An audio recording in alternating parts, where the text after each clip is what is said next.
Well, I think that, the theme for Davos this year is the new global context. And I think that while there is a lot going on around the world, obviously, that for the first time in the global trends report that the World Economic Forum does, climate issues actually outweigh economic issues.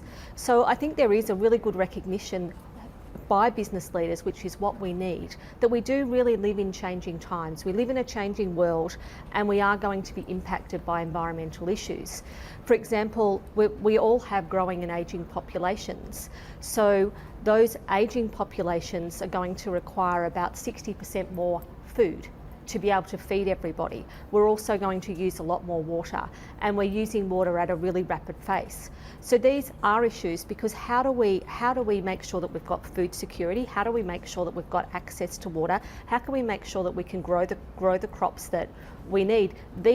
While these are environmental issues, they're also economic issues, and they're issues for governments and for business. And I'm not doubting the importance of all these issues for the global economy too, but then the financing that is available for it, that will drop considerably if we're fighting on many different fronts first.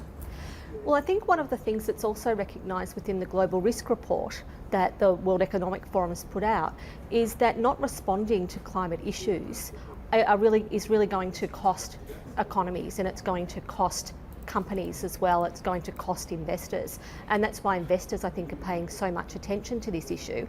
And in turn, this is why businesses are starting to pay attention, because investors are starting to really put a lot more pressure on companies about what they're doing to plan for climate issues, what they're doing to transition from a high carbon economy to a low carbon economy, which is where we need to be in the future.